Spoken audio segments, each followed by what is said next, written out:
Binge Audio.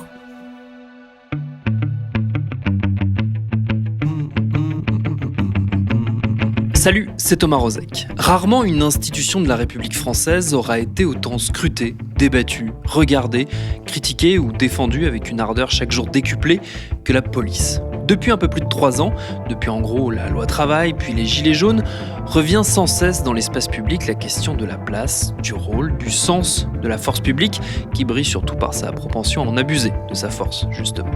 Toutes ces discussions, tous ces témoignages de victimes de violences et toutes ces contre-offensives venues des syndicats de policiers ou du gouvernement posent le plus souvent un regard extérieur à ce qui se passe concrètement au sein des forces de l'ordre. En cette rentrée 2020, un livre inattendu propose tout le contraire, de nous embarquer à l'intérieur d'un commissariat dans la peau d'un policier de base. Ce livre, il s'appelle Flic, et ce sera le sujet de notre épisode du jour. Bienvenue dans Programme B.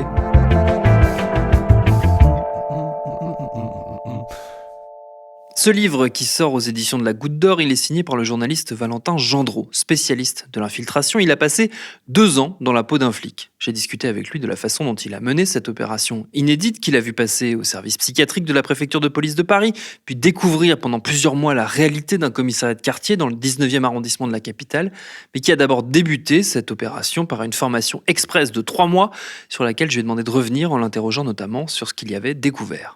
J'ai appris déjà qu'il y avait 2 types d'emplois dans la police. Il y a l'emploi de policier contractuel et il y a celui de gardien de la paix. Alors nous, je pense que dans l'imaginaire collectif, on pense plutôt surtout à celui de gardien de la paix, mais contractuel existe depuis la fin des années 90.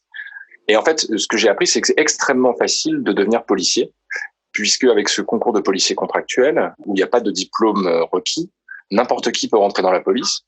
Et moi, dans ma chambre, en école, je me suis retrouvé avec un homme qui avait un casier judiciaire, un autre qui avait eu des accointances avec des néo-nazis, et un journaliste, moi.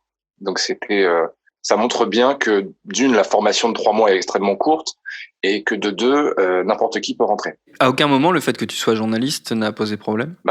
Au niveau pour passer le concours, non. Parce qu'il y a plusieurs épreuves, etc. Il y a l'enquête administrative où on m'a demandé ma situation bancaire, ma situation judiciaire avec un extrait de casier judiciaire. À aucun moment on a tapé mon nom, mon prénom sur Internet, sur Google.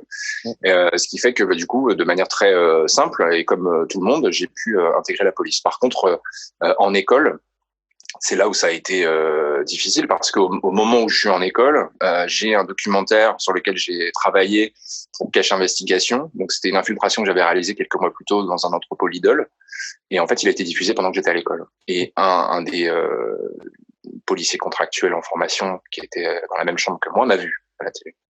Et là, ça a été très très compliqué parce qu'évidemment lui, il a vu que c'était moi, et moi j'ai dû nier l'évidence, lui dire non c'est pas moi, etc. Mais voilà, donc il fallait jouer la carte de la survie à ce moment-là. Et du coup, dans ce réflexe de survie-là, j'ai adopté une posture très offensive, assez violente, assez insultante à son égard. Et c'était juste simplement pour lui mettre le doute dans la tête, parce que lui était sûr que c'était moi.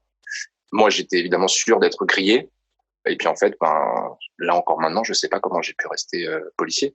La logique aurait été que je me fasse éconduire, et puis c'était la fin de l'infiltration. Dans les cours, qu'est-ce qu'on vous apprenait dans ces 3 mois de formation qui, encore une fois, paraissent assez rapides pour être ensuite envoyés sur le terrain ? Qu'est-ce qu'il y a dans ces cours ? Vous avez des simulations. Alors, ça va être des simulations de contrôle routier, ça va être des simulations d'intervention, des simulations de patrouille. Vous allez avoir des cours de tir, une matinée par semaine. Ce qui est assez étonnant et qui prépare à une police low cost, c'est que vous avez des sujets qui ne sont que trop peu abordés, notamment les violences conjugales. Les violences conjugales, c'est 3 heures de formation et c'est à la fin des 3 mois de scolarité. Et dans ces 3 heures de formation, vous avez 1 heure théorique où le formateur va nous expliquer comment un couple peut en venir à vivre des violences conjugales. Plus souvent, l'homme va frapper la femme que l'inverse, mais les 2 peuvent exister. Vous avez ensuite 2 heures où c'est un film qui est projeté. Et le film est Mon Roi de Maïwenn, avec le film avec Vincent Cassel. Et c'est tout. C'est tout ce qu'on a pu avoir en termes de cours sur les violences conjugales. Ce qui est étonnant, c'est que la grande majorité des interventions de police sur le terrain, ça concerne des violences conjugales, des violences familiales, intrafamiliales, des différends entre voisins. Et un policier contractuel, il est formé 3 heures à ça, dont 2 heures sur un film. Ce qui est aussi choquant, c'est de voir que environ 1% de la formation a été consacrée au code de déontologie. Donc, le code de déontologie, c'est ce qui régit les pratiques des policiers et des gendarmes en France et qui évoque notamment l'impartialité, le devoir de neutralité, la probité, ces choses-là. Ça dure extrêmement peu de temps et on va bien plus axer la formation sur le côté répressif de la formation. Donc, le côté répressif, c'est du contrôle routier, des patrouilles, comment se positionner dans une patrouille, du tir, ce genre de choses. Un des traits saillants de ton enquête et l'une des caractéristiques principales des discussions autour de la police ces derniers mois, voire ces dernières années, c'est évidemment la violence, l'usage de la force. Qu'est-ce qui est dit dans ces cours, dans cette formation express? Qu'est-ce qui est dit de l'usage de la force et de sa justification? On évoque ce que Weber a défini, c'est la violence légitime d'un policier à user de la force. On va voir à quel moment on peut l'utiliser, dans les cas notamment de légitime défense, dans les cas de ce qu'on peut appeler les périples meurtriers. Donc ça, c'est ce qui est lié aux attentats. C'est quelque chose de récent pour les policiers, cette notion de périple meurtrier. Un terroriste qui va tuer des gens, un policier peut l'abattre.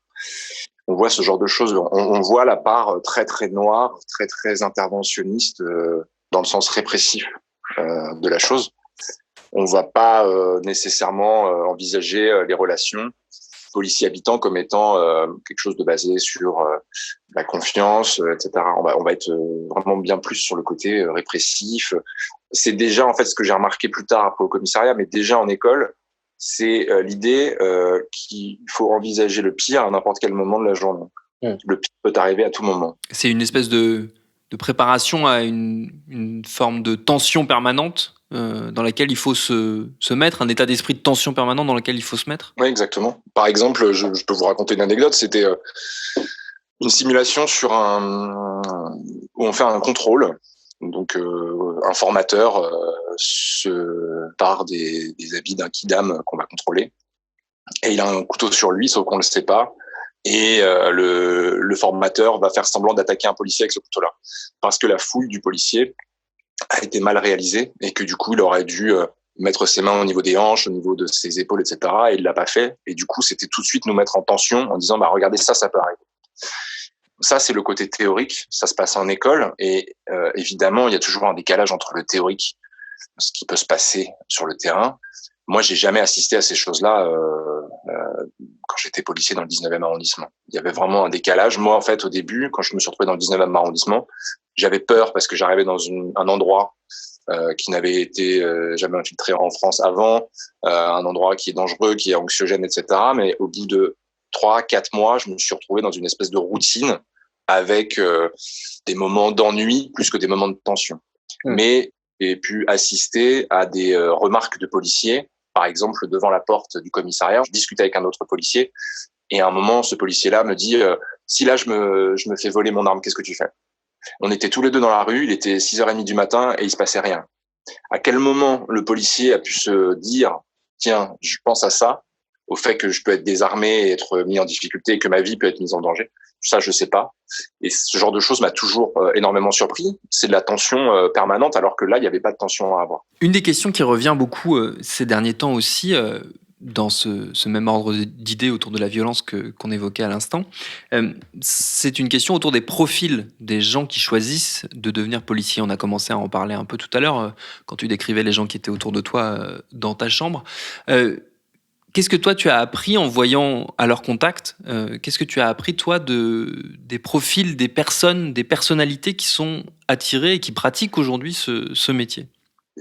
Arriver à creuser les profils des policiers, c'est quelque chose qui est pas simple parce qu'il faut arriver à gagner leur confiance, être suffisamment proche d'eux, être ami avec eux ou en tout cas camarade.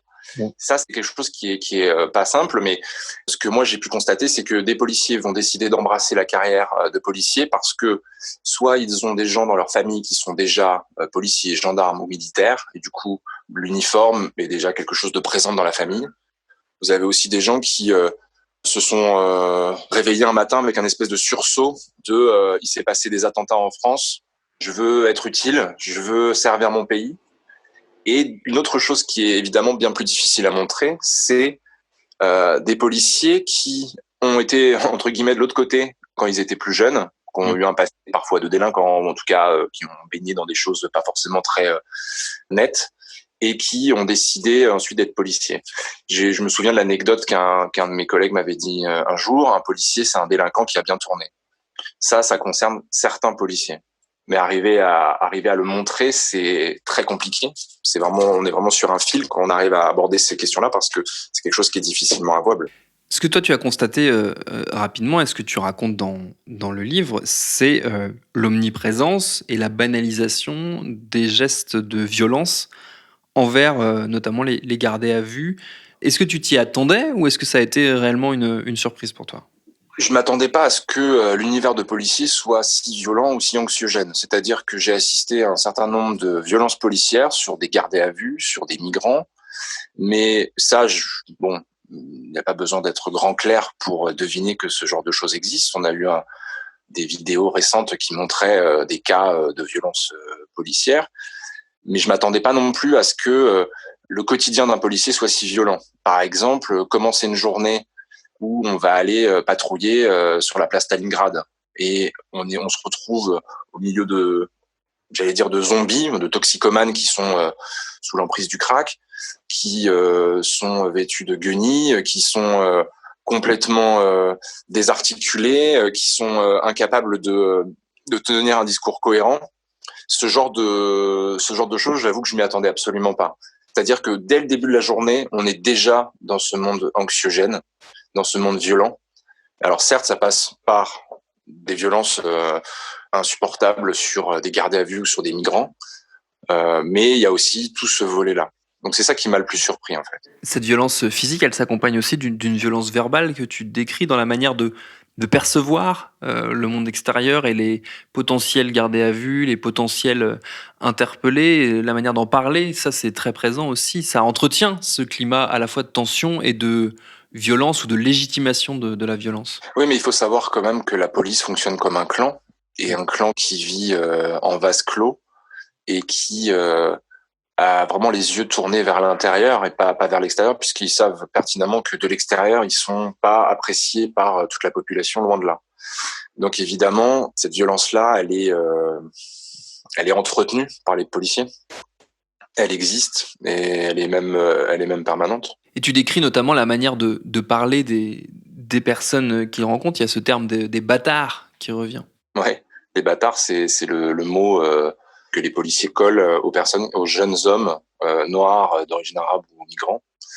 Cette chose-là, ça c'est aussi quelque chose qui m'a énormément surpris les premiers temps, parce que je pensais pas qu'on avait un mot générique et péjoratif à ce point pour désigner une certaine catégorie de la population. Mais de manière générale, la violence, encore une fois, elle est permanente, aussi bien dans les rapports entre policiers, dans les rapports avec la population, dans les rapports avec la hiérarchie, dans les rapports humains, tout simplement.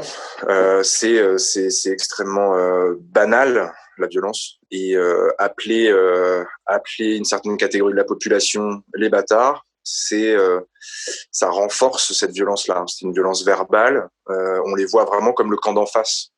C'est comme si vous aviez une minorité de la population, donc les policiers, face à une autre minorité de la population, donc entre guillemets les bâtards, les jeunes hommes noirs d'origine arabe ou migrants, et ils se font face. Moi, j'ai vraiment ressenti ça les premiers temps où je suis arrivé au commissariat du 19e. Il y a un moment aussi là où la violence peut finir par se retourner contre soi-même, contre les policiers eux-mêmes. C'est le cas notamment des suicides. Tu l'évoques, toi, parce que tu t'es retrouvé dans la situation où un policier du 19e s'est suicidé pendant que tu étais policier. Oui, alors c'est pas un policier qui travaillait dans la même brigade que moi. Dans le 19e arrondissement, il y a 4 brigades. Lui, il travaillait dans une autre brigade de jour. Donc, je le connaissais pas, ce policier-là. Mais je sais le séisme que ça a été au moment où on a appris son décès. Il y a aussi la responsabilité de la hiérarchie, puisque alors depuis les attentats terroristes en France, les policiers ont le droit de rentrer chez eux avec leur arme de service s'ils font une demande préalable au patron du commissariat. Là, en l'occurrence, la patronne. Les policiers ont été extrêmement secoués, mais il faut savoir qu'en 2019, 59 policiers se sont suicidés. Donc, c'est une des années les plus noires en termes de suicides pour la police depuis 30 ans. Ça participe encore une fois à cette violence permanente-là. Il y a un moment aussi où l'infiltration se retourne, tu le décris toi, il y a un moment où toi tu infiltres la police, mais la police finit par t'infiltrer. Est-ce que c'est le moment où tu te rends compte que tu commences plus à penser comme un policier que comme un journaliste? Oui, bien sûr, parce que les gens qu'on appelle les bâtards, je vais moi aussi les appeler les bâtards. Je vais me mettre à tutoyer des gens alors que généralement, quand je connais pas les gens, je les tutoie pas. Je vais me montrer désagréable avec eux. Parfois, je vais mal leur parler. Parfois, je vais un peu la jouer ancien policier qui est déjà là depuis 10 ans parce que je suis dans ma routine et parce que je suis aussi frustré de ce que je peux faire parce qu'il y a eu, c'est le sel d'une infiltration, mais il y a des journées où il se passe rien que je puisse raconter dans un livre. Donc ces choses-là, effectivement, font que je deviens un policier comme les autres et que ce n'est plus vraiment moi qui infiltre la police, mais c'est la police qui s'infiltre. Quand je monte dans une rame de métro, quand je marche dans la rue, je regarde plus facilement autour de moi. Dans la rame de métro, je fais un tour à 180 ou à 360 pour bien balayer les gens qui y a autour de moi, pour voir s'il n'y a pas du danger, pour voir s'il n'y a pas des choses comme ça. Je pense que la police, de manière générale, c'est un métier qui déforme notre perception du réel. C'est-à-dire qu'on voit tout en noir. On baigne dans un univers tellement anxiogène où on côtoie la misère humaine, sociale, tous les jours, chaque intervention ou presque, que évidemment ça nous modifie complètement.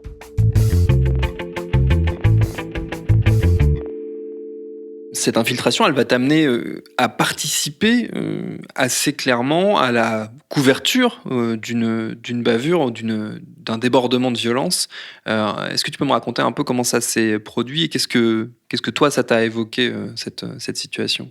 Cette bavure-là, c'est un après-midi, je suis en patrouille avec 3 autres policiers, on est requis, comme on dit, pour des adolescents qui, en bas d'un immeuble, ont mis de la musique trop forte sur une enceinte. Un voisin s'est plaint et nous, on y va pour faire cesser l'infraction. Il s'agit d'un tapage.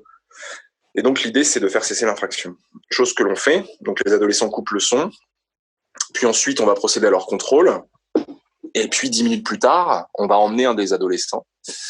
L'adolescent, il a été frappé en bas de chez lui, devant ses amis, en bas, devant des gens qu'il connaît. Il a ensuite été tabassé dans la voiture, puis frappé à nouveau au commissariat. Et le soir, le policier dépose plainte contre l'adolescent pour outrage et menace sur personne dépositaire de l'autorité publique. Et l'adolescent dépose plainte à son tour. Et sauf que derrière, on vous interroge, les policiers, et que vous allez vous couvrir votre collègue qui a tabassé l'adolescent. Absolument. Donc le soir de l'intervention, les policiers de ma patrouille vont rédiger un procès-verbal, ce qu'on appelle un PVI, procès-verbal d'interpellation. Et dans ce procès-verbal-là, ils vont absoudre le policier violent de toute responsabilité. À aucun moment le policier n'a frappé, à aucun moment il n'a insulté l'adolescent. L'adolescent, lui, s'est montré agressif, s'est montré insultant. Et le lendemain, comme il y a la plainte du policier contre l'adolescent et l'adolescent qui a porté plainte contre le policier, on est auditionné. Donc, c'est-à-dire les 3 autres policiers sont auditionnés par une enquêtrice du 19e arrondissement. Et dans cette audition-là, moi, comme mes 2 autres collègues, je vais répéter ce qu'il y a dans le procès-verbal, c'est-à-dire que je vais raconter n'importe quoi, des choses qui ne sont pas vraies, et je vais couvrir mon collègue. J'ajoute que la rédaction d'un faux procès-verbal, comme c'est le cas ici, ça s'appelle un faux en écriture publique. C'est une des choses les plus graves pour un policier. C'est plus grave, par exemple, de rédiger un faux en écriture publique que de frapper un mineur. C'est passible des assises, de 15 ans de prison, 225 000 euros d'amende. Et évidemment, ce sont des faits qui sont extrêmement graves. Et moi, je me retrouve à participer à ce déchaînement de violence déjà le premier jour, et puis ensuite à travestir la réalité. Ce qui est très intéressant dans cette histoire-là, c'est que déjà j'ai tous les éléments pour raconter une bavure policière. Ce qui est aussi intéressant, c'est que la policière qui est présente ce jour-là, elle n'est pas d'accord avec ce qui s'est passé. Quand le policier va la trouver pour lui dire le gamin a déposé plainte, elle lui répond en même temps les violences policières, c'en était. Sauf que elle, comme moi et comme l'autre policier, on se retrouve à couvrir le collègue. Donc c'est intéressant parce que les policiers violents, racistes, ça reste une minorité dans la police, mais vous avez la majorité qui appartiennent à la hiérarchie policière, qui appartiennent au corps des gardiens de la paix, à de simples collègues gardiens de la paix. Tout le monde couvre. tout le monde couvre et des fois on n'est pas d'accord. Certains policiers vont pas être d'accord avec ce policier qui s'est retrouvé être violent sur le terrain. Mais tout le monde couvre. Pourquoi tout le monde couvre ? Parce que, comme je disais, c'est un clan, la police. On balance pas. Un traître dans la police, ça n'existe pas. Et du coup, même quand on n'est pas d'accord, on se retrouve quand même à couvrir quelque chose. Et là, en l'occurrence, on se retrouve à couvrir une bavure policière doublée d'un faux en écriture publique. Au-delà de la force du témoignage pur et dur, qu'est-ce que toi tu attends de la réception de ton livre ? Est-ce que tu penses qu'il y a la possibilité d'un changement, d'une prise de conscience plus globale, peut-être justement de la part de ces policiers qui ne se reconnaissent pas dans cette image de violence qui est le fait d'une minorité qui malheureusement est accolée depuis de longs mois et voire de longues années à la fonction globale de policier ? Moi, je fais ce métier de journaliste pour montrer, raconter ce que l'on ne voit jamais, ce que le grand public ne voit jamais. Là, en l'occurrence, infiltrer un commissariat, ça n'a jamais été fait. Ça n'a jamais été fait en France, en tout cas. Donc moi, ce qui m'intéresse, c'est d'abord de pouvoir montrer, raconter. Mais j'ai jamais perdu de vue les deux grands points, les deux grands problèmes de la police, c'est-à-dire les violences policières et le mal-être policier. Donc c'est là-dessus que je me base. La police ne pourra pas sortir de ce climat de défiance tant qu'on n'aura pas mis des mots sur ces choses-là.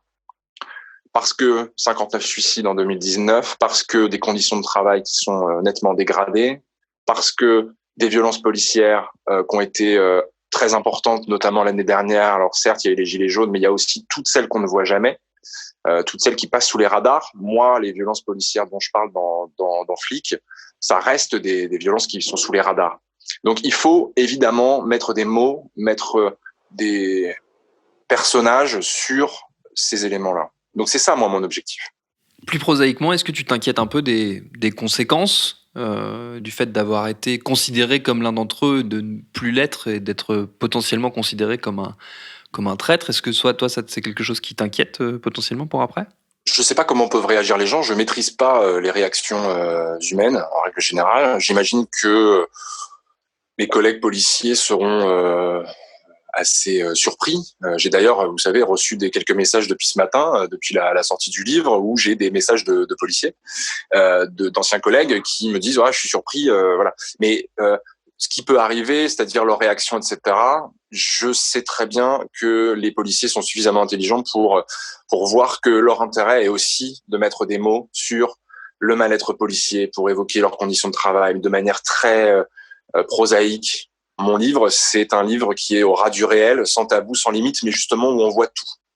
Et je sais très bien que c'est dans l'intérêt des policiers que l'on parle de ces choses-là. Donc je suis pas particulièrement inquiet, moi, sur leur réaction, autre que la réaction de surprise.